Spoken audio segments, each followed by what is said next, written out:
ನಮಸ್ಕಾರ ವೀಕ್ಷಕರೇ, ಶ್ರೀಗರಿ ವಾರ್ತೆಗರಿಗೆ ಸ್ವಾಗತ. ನಾನು ನಿಮ್ಮ ಗ್ರಹೇಶ್ವರ ಗಾರುಡಿಗೇಂದ್ರ. ದಿನಾಂಕ ಜನವರಿ 16, 2026ರಂದು ಶ್ರೀ ಕ್ಷೇತ್ರ ಸುತ್ತೂರಿನಲ್ಲಿ ನಡೆಯುತ್ತಿರುವ ಆದಿಜಗದ್ಗುರು ಶ್ರೀ ಶಿವರಾತ್ರೇಶ್ವರ ಶಿವಯೋಗಿಗಳರ ಜಾತ್ರಾ ಮಹೋತ್ಸವದ ಅಂಗವಾಗಿ ಜರುಗಿದ ಸರಳ ಸಾಮೂಹಿಕ ವಿವಾಹದಲ್ಲಿ ನಾಡಿನ ಮಠಾಧೀಶರು, ಪಾದ್ರಿಗಳು, ಮೌಲಿಗಳು ಸೇರಿದಂತೆ ಸರ್ವಧರ್ಮದ ಮಹನೀಯರ ಸಮ್ಮುಖದಲ್ಲಿ 135 ಜೋಡಿಗಳು ಹೊಸ ಬಾಳಿಗೆ ಕಾಲಿಟ್ಟರು. ರೋಹಿತ್ ಅಂತ ನನ್ನ ಹೆಸರು. ರೋಹಿತ್ ಅಂತ ಸಹನ ಅಂತ ಮೈಸೂರಿಂದ. ಹೌದು, ಖುಷಿ ಆಗ್ತದೆ, ತುಂಬ ಖುಷಿ ಆಗಿದೆ ಸರ್. ತುಂಬ ಖುಷಿ ಆಗ್ತಿದೆ. ನಮ್ಮ ಅಪ್ಪ ಅಮ್ಮ ಮಾಡಿಸಿರೋದು ಮದುವೆ. ಆ್ಯಕ್ಚುಲಿ ನಾವು ಲವ್ ಮ್ಯಾರೇಜ್ ನಮ್ಮದು. 1 ಇಯರಿಂದ ವೇಟ್ ಮಾಡ್ತಿದ್ವಿ ಸಿಕ್ಕಲಿ ಅಂತ ಅಪ್ಲಿಕೇಶನ್ ಹಾಕೋಕ್ಕೆ. ಈ ವರ್ಷ ಸಿಕ್ತು, ಖುಷಿ ಆಗ್ತಿದೆ. ಮೈಸೂರು ಸರ್, ಅವ್ರದ್ದು ಮೈಸೂರು. ನಾವು ತಾಲ್ವಾಡಿ ಅವರು, ತಮಿಳ್ನಾಡು ತಾಲ್ವಾಡಿ. ಅವ್ರು ತಾಲ್ವಾಡಿನೇ, ಅವರು ತಾಲ್ವಾಡಿ ಚಿಕ್ಕಲಿಂಗ. ನಮಗೆ ತುಂಬ ಖುಷಿ ಆಯ್ತಿದೆ. ನಾವು ವೀರಶೈವ ಲಿಂಗಾಯತರಾಗಿ ಇಲ್ಲೇ ಮದುವೆ ಮಾಡ್ಕೋಬೇಕು ಅಂತ ಖುಷಿ ಆಯ್ತು ಸರ್. ನಾವು ಸಂತೆಮರಳಿಯಿಂದ ಬಂದಿರೋದು. ಮೇಡಮ್ ಅವರು ವಿದ್ಯಾ ಅಂದ್ಬಿಟ್ಟು ಅವ್ರ ಹೆಸರು ಮೆಳ್ಳಳ್ಳಿಯಿಂದ ವಿದ್ಯಾ ಅವರು. ಹಾಂ, ಮೈಸೂರು ಇಲ್ಲ, ಯಳಂದೂರು ಪಕ್ಕ. ಹಾಂ, ತುಂಬ ಖುಷಿ ಆಗ್ತಿದೆ. ಉಚಿತ ಅನ್ನೋದಕ್ಕಿಂತ ಹೆಚ್ಚಾಗಿ ಇಷ್ಟು ಧರ್ಮಗುರುಗಳ ಜೊತೆ ಮತ್ತು ವಿದ್ಯಾವಂತರ ಜೊತೆ ಹಿಂದ್ಗಡೆ ನಮ್ಮ ಹಿಂದೆ ಕೂತಿರೋರು ಧರ್ಮಗುರುಗಳು ಎಲ್ಲ ಇರೋದ್ರಿಂದ ತುಂಬ ಖುಷಿ ಆಯ್ತಾ ಇದೆ. ಸಾಲ ಸೋಲ ಮಾಡಿ ಮದುವೆ ಆಗ್ಬೋದು, ಆದರೆ ಇಷ್ಟು ಖುಷಿಯಾಗಿ ಇಷ್ಟು ನಮ್ಮ ಧರ್ಮಗುರುಗಳ ಜೊತೆ ಇದ್ದು ಅವರಿಂದ ಆಶೀರ್ವಾದ ಪಡ್ಕೊಂಡು ಮದುವೆ ಆಗೋದು ಇನ್ನೂ ತುಂಬ ಖುಷಿ ಆಯ್ತಾ ಇದೆ. ತುಂಬ ಸಂತೋಷ ಆಗ್ತಾ ಇದೆ. ತುಂಬ ಖುಷಿ ಆಗ್ತದೆ. ಈಗ ಸಾಲ ಸೋಲ ಮಾಡಿ ಇದೇ ಬೆಟರ್ ಮಲ್ಲಳ್ಳಿ ನಂಜನಗೂಡು ತಾಲೂಕು ಮಲ್ಲಳ್ಳಿ. ಖುಷಿ ಆಗುತ್ತೆ.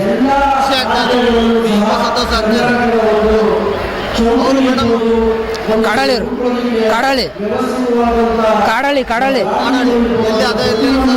ನಗರ ಪಕ್ಕ, ಚಾಮರಾಜನಗರ ಪಕ್ಕ. ಚಾಮರಾಜನಗರ ಪಕ್ಕ ಕಾಡಾಳಿ. ಮಲ್ಲಳ್ಳಿ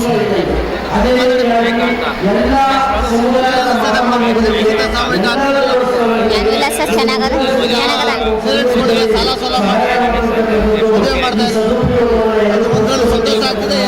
ಏನಿಲ್ಲ ಸರ್, ಸಂತೋಷ ಆಗ್ತದೆ. ಕೋಟೆ ತಾಲೂಕು ನೇರಳೆ ಸರ್. ಹೂವಿನಕೊಳ ಸರ್ಗೂರು ತಾಲೂಕು ಸರ್. ಖುಷಿ ಆಗ್ತಾ ಇದೆ, ಒಂದ್ ಕಡೆ ದುಃಖನೂ ಆಗ್ತಾ ಇದೆ. ನಮ್ಮ ಅಪ್ಪ ಒಬ್ಬರೇ ಇರ್ತಾರ, ಅವ್ರನ್ನ ಬಿಟ್ಟು ಮದುವೆ ಆಗ್ಬೇಕಲ್ಲ ಅಂದ್ಬಿಟ್ಟು ಒಂಥರ ದುಃಖನೂ ಆಯ್ತು, ಒಂಥರ ಖುಷಿನೂ ಆಯ್ತು ಸರ್. ಉಚಿತ ಸಾಮ ಅದು ಖುಷಿ ಆಗ್ತಾ ಇದೆ ಸರ್. ಗುರುಗಳ ಸಮ್ಮುಖದಲ್ಲಿ ಮದುವೆ ಆಗ್ತಾ ಇರೋದು ನಮ್ಗೆ ಖುಷಿ ಆಗ್ತಾ ಇದೆ.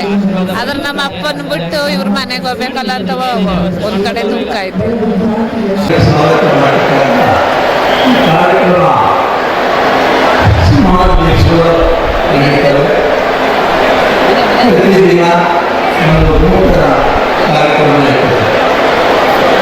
ಪ್ರತಿ ವರ್ಷದಂತೆ ಈ ವರ್ಷ ಕೂಡ ಸಾಮೂಹಿಕ ವಿವಾಹ ಮಹೋತ್ಸವವನ್ನು ಹಮ್ಮಿಕೊಂಡಿದ್ದಾರೆ.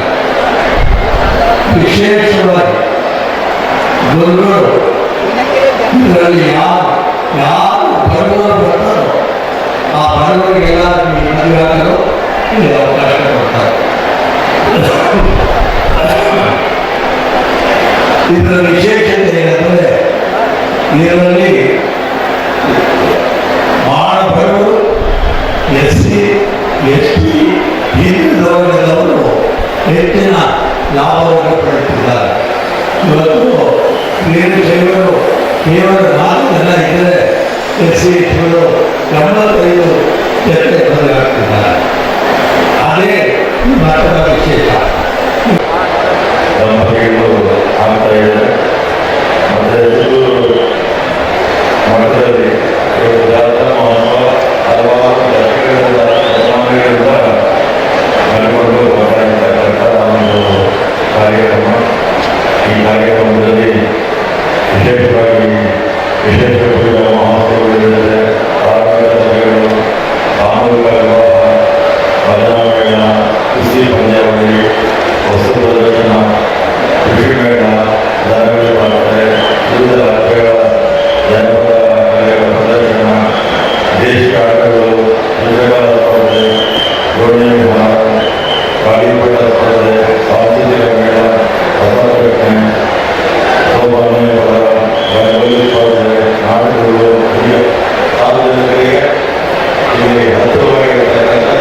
ಕಡೆ ಹೋಗಿ ಅವರು ಅವರೆಲ್ಲವಂಥ ಕೆಲಸವನ್ನು ನಾವು ಶಿವರಾತ್ರಿ ವಿಶ್ವಾಸಗಳ ನೇತೃತ್ವ ಮಾಡಿದೆ. ಮತ್ತು ಈಗ ಎಲ್ಲ ಮಹಾರಾಜಗಳನ್ನು ಕೂಡ ನನಗೆ ಸಂದರ್ಭದಲ್ಲಿ ಅವರ ಒಂದು ಸೇವೆಯನ್ನು ಕೂಡ ಮೊದಲನೇದಾಗಿ ಗುರುಗಳಿಗೆ ನಮಸ್ಕರಿಸ್ತಾ ಮತ್ತು ಎಲ್ಲ ಅತಿಥಿಗಳಿಗೆ ನಮಸ್ಕರಿಸ್ತಾ ನಾವು ಸಂದರ್ಭದಲ್ಲಿ ನಾವು ಚಾಮರಾಜನಗರದಲ್ಲಿ ನಮ್ಮ ಹೆಂಡತಿ ಹೆಸರು ವಿದ್ಯಾ ಮೇಳಲ್ಲಿ ಚಾಮರಾಜನಗರದಲ್ಲಿ ನಾವು ಬೇರೆ ಧರ್ಮದವರು ಅವರ ಧರ್ಮ ಬಿಟ್ಟು ಅವರ ಒಂದು ಪುಣ್ಯಕ್ಷೇತ್ರ ಬಿಟ್ಟು ಮದುವೆ ಆಗಲ್ಲ. ನಾವು ನಮ್ಮದು ಯಾಕೆ ಪುಣ್ಯಕ್ಷೇತ್ರದಲ್ಲಿ ಮದುವೆ ಆಗೋದು, ಯಾಕೆ ಆಡಂಬರಕ್ಕೆ ಮದುವೆ ಆಗಬೇಕು? ನಾವು ನಮ್ಮ ಪುಣ್ಯಕ್ಷೇತ್ರದಲ್ಲಿ ಇಷ್ಟೊಂದು ಬುದ್ಧಿಗಳನ್ನು ಸೇರಿಸಿ ಎಲ್ಲ ಧರ್ಮ ಬುದ್ಧಿಗಳನ್ನು ಸೇರಿಸಿ ಯಾವುದೇ ಕಾರಣಕ್ಕೂ ನಾವು ಅವರ ಮದುವೆ ಕರೆಯೋಕ್ಕಾಗಲ್ಲ. ಅದಕ್ಕೋಸ್ಕರ ಇದೇ ಪೂಜೆ ಆಶೀರ್ವಾದ ಪಡೆದು ಮದುವೆ ಆಗೋದ್ರಿಂದ ಇಲ್ಲಿ ನಾವು ಇಬ್ಬರು ಮನೆಯವರು ಮಾತಾಡಿ ಒಪ್ಪಿಸಿ ಮತ್ತು ಇದೇ ರೀತಿ ಸಿಂಪಲ್ ಆಗಿ ಆಗಬೇಕು ಮತ್ತು ಗುರುಗಳ ಹಿರಿಯರ ಆಶೀರ್ವಾದ ಪಡ್ಕೊಂಡೇ ಆಗಬೇಕು. ಇವರು ಕಾರ್ಯಕರ್ತ ಮಾಡಿ ಮದುವೆಯವರೆಗೂ ತೀರಿಸ್ಕೊಳ್ಬೋದು. ಆದರೆ ಇಷ್ಟು ಜನರ ಆಶೀರ್ವಾದ ಮತ್ತು ಇಷ್ಟೊಂದು ವೈಭವವಾದ ಆಚರಣೆಗಳಿಂದ ನಮ್ಮ ಮದುವೆ ಕೊಡುಗೆ ನಮಗೆ ಬಂದಾಗಿದ್ದು ರೂಮನ್ ವ್ಯವಸ್ಥೆ ಮತ್ತು ಕನ್ನಡ ಹೆಸರು ನಾವು ಬೇರೆ ನಮಗೆ ದಾಖಲೆ ಬಂದಿರೋದು ಹೋಗೋಕ್ಕಾಗ. ಅದೇ ಗದ್ದೆಗಳು ನಮಗೆ ಕನ್ನಡ ಹೆಸರಿಂದ ಹಿಡಿದು ಎಲ್ಲ ಕೆಲಸ ಕಾರ್ಯಗಳು ಅಲ್ಲೇ ಆಗಿದೆ. ಅದು ತುಂಬ ಖುಷಿ ಆಗ್ತಾ ಇದೆ. ಅಲ್ಲಿಂದ ಇದನ್ನ ಬರೋದು ಎಲ್ಲ ನಮಗೆ ತುಂಬ ಇಷ್ಟ ಆಗಿದೆ. ಅದಕ್ಕೋಸ್ಕರನೇ ಇಲ್ಲೇ ಆಗಬೇಕು ಅಂತ ನಾವು ಮನೆಯಲ್ಲಿ ಕೂತು ಮಾತಾಡಿ ಇದೇ ಮದುವೆ ಆಗಿದೆ. ಇವತ್ತಿನ ಅಧ್ಯಕ್ಷತೆಯನ್ನು ವಹಿಸುವಂತ ಸಾರಿಗೆ ಮತ್ತು ಮುಜರಾಯಿ ಸಚಿವರಾದಂತಹ ಶ್ರೀ ರಾಮಲಿಂಗ ರೆಡ್ಡಿ ಅವರೇ, ಮಾಜಿ ಸಚಿವರಾದಂತಹ ಶ್ರೀ ಅಲ್ಲಂ ವೀರಭದ್ರಪ್ಪರವರೇ, metropolitan Indian orthodox church Thiruvananthapuram ಇದರ ರೆವರೆಂಡ್ ಡಾಕ್ಟರ್ ಗೇಬ್ರಿಯಲ್ ಮಾರ್ ಗ್ರಿಗೋರಿಯಸ್ ಅವರೇ, ವೇದಿಕೆ ಮೇಲೆ ಆಸೀನರಾಗಿರುವಂತಹ ಗಣ್ಯರೇ ಮತ್ತು ಸಭೆಯಲ್ಲಿರುವಂತಹ ಸರ್ವರೇ, ವಿಶೇಷವಾಗಿ ಇವತ್ತು ವಿವಾಹ ಸಂಸ್ಕಾರವನ್ನು ಸ್ವೀಕರಿಸಲು ಸಿದ್ಧರಾಗಿರುವಂತಹ 134 ದಂಪತಿಗಳೇ, ಇದೊಂದು ವಿಶೇಷವಾದಂತಹ ದಿವಸ ನಿಮಗೆ ನಿಮ್ಮ ಜೀವನದಲ್ಲಿ. ಯಾಕೆಂದರೆ ನೀವು ಇವತ್ತು ವಿವಾಹ ಸಂಸ್ಕಾರವನ್ನು ಸ್ವೀಕರಿಸುವುದು ಮಾತ್ರವಲ್ಲದೆ ದಾಂಪತ್ಯ ಜೀವನಕ್ಕೆ ಕಾಲಿಡ್ತಾ ಇದ್ದೀರಿ. ಇದೊಂದು ವಿಶೇಷವಾದಂತಹ ನಿಮ್ಮ ಜೀವನದ ಚರಿತ್ರೆಯ ಪುಟವಾಗಿದೆ. ಇದನ್ನು ಕಲ್ಪಿಸಿಕೊಟ್ಟಂತ ಸುತ್ತೂರು ಶ್ರೀ ಕ್ಷೇತ್ರ ಇವರ ಮುಖ್ಯಸ್ಥರಾದಂತಹ ಪರಮ ಪೂಜ್ಯ ಜಗದ್ಗುರುಗಳಿಗೆ ನಾನು ನಿಮ್ಮೆಲ್ಲರ ಪರವಾಗಿ ವಂದನೆಗಳನ್ನು ಸಲ್ಲಿಸ್ತೇನೆ. ಯಾಕೆಂದರೆ ಈ ಕ್ಷೇತ್ರವು ಪುಣ್ಯ ಕ್ಷೇತ್ರವಾಗಿದ್ದು ಬರೀ ಪೂಜೆ ಪುರಸ್ಕಾರಗಳಿಂದಲ್ಲ, ಬಡವರಿಗೆ ಅನ್ನ, ಹಸಿದವರಿಗೆ ಅನ್ನ, ಬಾಯಲ್ಲಿದ್ದವರಿಗೆ ನೀರು, ಉಡುಪಿಲ್ಲದವರಿಗೆ ಉಡುಪು ಮತ್ತು ಜೀವನದಲ್ಲಿ ದಾರಿ ಕಾಣದೇ ಇದ್ದಂಥವರಿಗೆ ವಿವಾಹ ಸಂಸ್ಕಾರ, ಇವುಗಳನ್ನು ಕಲ್ಪಿಸಿಕೊಟ್ಟಂತ ಈ ಕ್ಷೇತ್ರ ಏನಿದೆ, ನಿಜವಾಗಿಯೂ ಈ ಕ್ಷೇತ್ರವು ಪುಣ್ಯ ಕ್ಷೇತ್ರವಾಗಿದೆ. ನಾವು ವಿಶ್ವಾಸವಿರುವಂತಹ ದೇವರು ಮೇಲಕ್ಕಿರದೆ ಇಲ್ಲಿ ಇಂಥ ಜಗದ್ಗುರುಗಳ ಮುಖ ವದನದಲ್ಲಿ ನಾವು ಕಾಣ್ತಾ ಇದ್ದೇವೆ.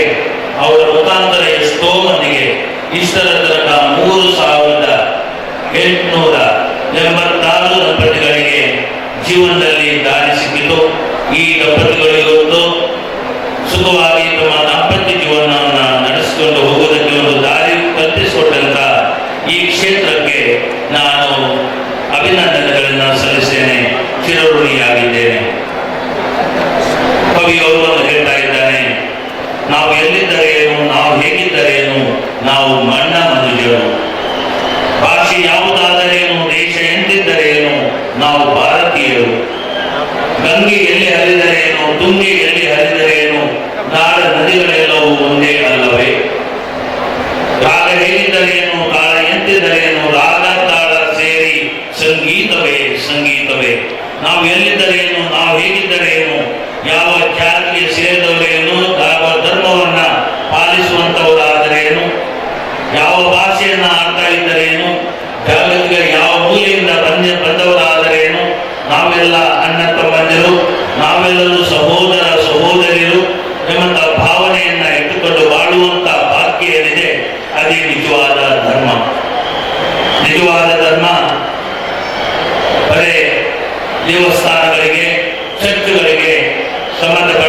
ವಿಷಯವಲ್ಲ. ಧರ್ಮವನ್ನ ನಮ್ಮ ಜೀವನದಲ್ಲಿ ಯಾವಾಗ ನಾವು ಪಾಲಿಸಿಕೊಂಡು ಬರ್ತೇವೆ, ನಮ್ಮ ಜೀವನದಲ್ಲಿ ಅದನ್ನ ಭಾಷಾಂತರಗೊಳಿಸ್ತೇವೆ, ಅದೇ ನಿಜವಾದ ಧರ್ಮವಾಗಿದೆ.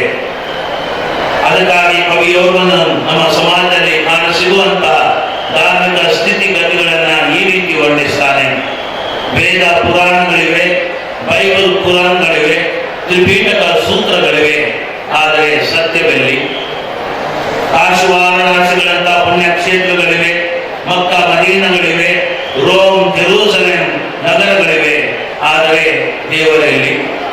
ಗುಡಿ ದೇವಸ್ಥಾನಗಳಿವೆ, ಮಸೀದಿ ಮದ್ರಾಸಗಳಿವೆ, ಚರ್ಚ್ ದೇವಾಲಯಗಳಿವೆ, ಆದರೆ ಪ್ರೀತಿಯಲ್ಲಿ? ಮತ್ತು ಆತನು ಮುಂದುವರಿಸಿಕೊಂಡು ಹೇಳ್ತಾ ಇದ್ದಾನೆ, ಧಾರ್ಮಿಕ ಆಚಾರ ವಿಚಾರಗಳಿವೆ, ಪೂಜೆ ಪುರಸ್ಕಾರಗಳಿವೆ, ಸಂಸ್ಕಾರ ಸಂಪ್ರದಾಯಗಳಿವೆ, ಆದರೆ ವಿಶ್ವಾಸವೆಲ್ಲಿ? ಎಲ್ಲಿ ಇಬ್ಬರು ಅಥವಾ ಮೂವರು ಸೇರಿ ದೇವರ ನಾಮದಲ್ಲಿ ಸೇರುತ್ತಾರೆ, ಅಲ್ಲಿ ನಿಜವಾಗಿ ಗುಡಿ ಇದೆ, ಅಲ್ಲಿ ದೇವಸ್ಥಾನವಿದೆ, ಅಲ್ಲಿ ಚರ್ಚ್ ಇದೆ, ಅಲ್ಲಿ ಮಸೀದಿ ಇದೆ. ಎಲ್ಲಿ ಇಬ್ಬರು ಅಥವಾ ಮೂವರು ಸೇರಿ ದೈವ ಕಾಯಕವನ್ನು ಮುನ್ನಡೆಸುತ್ತಾರೆ, ಅದೇ ನಿಜವಾದ ಗುಡಿಯಾಗುತ್ತೆ. ಎಲ್ಲಿ ಇಬ್ಬರು ಅಥವಾ ಮೂವರು ಸೇರಿ ಶಾಂತಿ ಸಮಾಧಾನಕ್ಕಾಗಿ ದುಡಿಯುತ್ತಾರೆ, ಅದೇ ನಿಜವಾದ ಪುಣ್ಯ ಕ್ಷೇತ್ರವಾಗುತ್ತದೆ. ಎಲ್ಲಿ ಇಬ್ಬರು ಅಥವಾ ಮೂವರು ಸೇರಿ ದೇವರ ನಾಮದಲ್ಲಿ ಪ್ರೀತಿ, ವಾತ್ಸಲ್ಯ, ಮಮತೆ, ಅನುಕಂಪ ಎಂಬ ಮೌಲ್ಯಗಳನ್ನು ಎತ್ತಿ ಹಿಡಿದು ನವ ಸಮಾಜದ ನಿರ್ಮಾಣ ಕಾರ್ಯವನ್ನ ಪ್ರಾರಂಭಿಸುತ್ತಾರೆ, ಅಲ್ಲಿ ದೇವರಿದ್ದಾರೆ.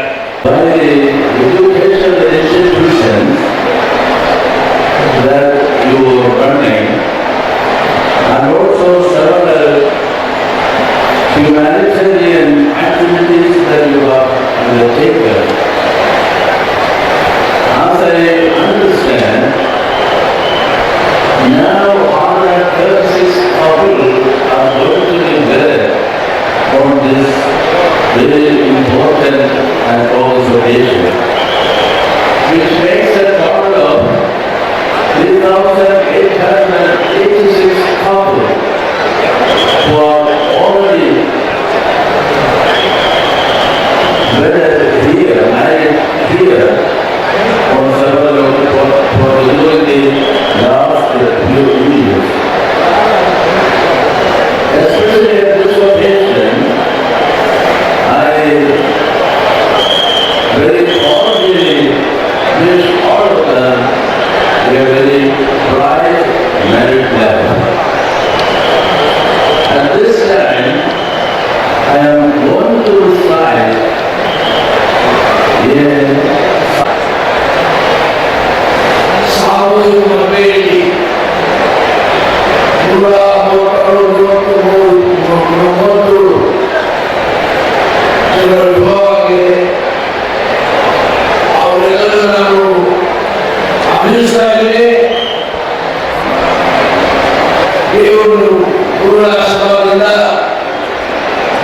ಚೆನ್ನಾಗಿ ಬಾಳಬೇಕು, ನಿಮ್ಮಲ್ಲಿ ಪ್ರೀತಿ ವಿಶ್ವಾಸ ಇರಬೇಕು. ನೀವು ಬೇರೆ ಕುಟುಂಬಕ್ಕೆ ಬೇರೆ ಸಮಾಜಕ್ಕೆ ಒಂದು ಆದರ್ಶ ಆಗಬೇಕು. ಮದುವೆ ಅಂದರೆ ಜೀವನದಲ್ಲಿ ಆಗುವ ಒಂದು ಪವಿತ್ರ ಕಾರ್ಯ. ಅದು ಇವತ್ತು ಸುತ್ತೂರು ಮಠದಲ್ಲಿ ಒಂದು ಪವಿತ್ರ ಕ್ಷೇತ್ರದಲ್ಲಿ ಗುರುಗಳ ಆಶೀರ್ವಾದ ತಗೊಂಡು ಆಗ್ತಾ ಇದೆ. ಹಾಗಾಗಿ ಸಾಮೂಹಿಕ ಒಲೆಯವರು ನಮ್ಮ ಕೆಲಸದಿಂದ ನಾವು ಮಾಡ್ತೇವೆ. ಮುಖ್ಯವಾಗಿ ಮದುವೆ ಅಂದರೆ ರಾಷ್ಟ್ರಪತಿ ನಾವು ಅನಾಥರಿಸಿ ಮಾಡ್ತೇವೆ. ಹಾಗಾಗಿ ಸಾಮೂಹಿಕ ಮದುವೆಯಲ್ಲಿ ವ್ಯರ್ಥ ಆಗುವ ವೆಚ್ಚ ಕಡಿಮೆ ಮಾಡಿ. ಮತ್ತೆ ಮುಂದಿನ ವಾರ್ತೆಗರಿಯಲ್ಲಿ ಭೇಟಿಯಾಗೋಣ. ಶ್ರೀಗರಿ, ನಿಮ್ಮ ಮನದಾಳದ ಗರಿ. ನಮಸ್ಕಾರ. ಶ್ರೀಗರಿ, ನಿಮ್ಮ ಮನದಾಳದ ಗರಿ. ಶ್ರೀಗರಿ, ನಿಮ್ಮ ಭಾವನೆಗಳ ಗರಿ. ಶ್ರೀಗರಿ, ನಾಡಿನ ಹೆಮ್ಮೆಯ ಗರಿ. ಮನೆ ಮನಗಳ ಗರಿದು ಶ್ರೀಗರಿ, ತನು ಮನ ಧನಗಳ ಗರಿದು ಶ್ರೀಗರಿ, ವಿಶ್ವದ ದೇಶದ ನಾಡಿನ ಗರಿದು ಶ್ರೀಗರಿ. ಶ್ರೀಗರಿ ಶ್ರೀಗರಿ ಶ್ರೀಗರಿ ಶ್ರೀಗರಿ ಶ್ರೀಗರಿ ನಿಮ್ಮ ಮನದಾಳದ ಗರಿ.